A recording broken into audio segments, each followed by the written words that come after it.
আসসালামু আলাইকুম। Welcome to my kitchen. আজকে আমি বানাবো ডালের বড়া, মুসুরির ডালের বড়া। মুসুরির ডালের বড়া বানানোর জন্য আমি প্রথমে ডালটাকে ভালো করে ভিজিয়ে নিয়েছি। সাথে কিছুটা পোলাও চাল দিয়েছিলাম। ডাল এবং পোলাও চাল দুটোকে একসাথে 4 থেকে 5 ঘন্টা পানিতে ভিজিয়ে রেখেছিলাম। ভেজানো হয়ে গেলে তারপর আমি ডালটাকে কিছু কাঁচা ঝাল দিয়ে বেটে নিয়েছি। এবার ডালটাকে আমি একটা পাত্রে উঠিয়ে নিব। ডালটাকে আমি একটি পাত্রে উঠিয়ে নিয়েছি। এবার আমি দিয়ে দিচ্ছি পরিমাণ মতো পেঁয়াজ কুচি। পেঁয়াজটা একটু বেশিই দরকার, যেহেতু একটু ক্রিস্পি হবে। যত পেঁয়াজ দিবেন ততই কিন্তু মচমচে হবে। দিয়ে দিচ্ছি প্রয়োজন মতো লবণ, হলুদ গুঁড়ো। এবার দিয়ে দিব ধনেপাতা।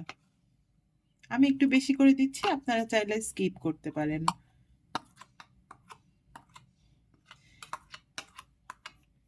আমি কিন্তু কাঁচা ঝালটাকে ডালের সাথে বেটে নিয়েছি, আপনারা চাইলে কুচি করে দিয়ে দিতে পারেন।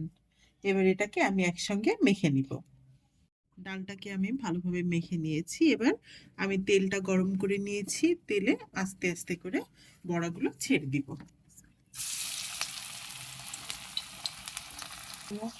একে একে সবগুলো বড়া ছেড়ে দিব।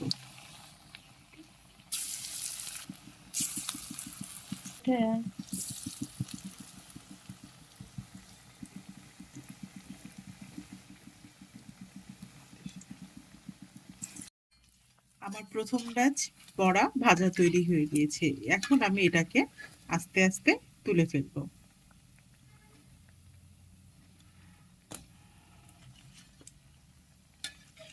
এভাবে করে আমি বাকি সবগুলো বড়া তৈরি করে নিব। এখন বাকি বড়াগুলো আমি ভেজে নেব। আপনারা দেখতেই পাচ্ছেন কত সুন্দর কালার এসেছে বড়াগুলোতে, এবং বড়াগুলো কিন্তু অসম্ভব মচমচে হয়েছে।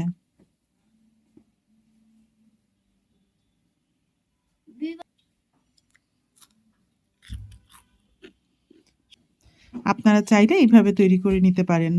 আজকের মতন এই পর্যন্তই। ভালো থাকবেন। আসসালামু আলাইকুম।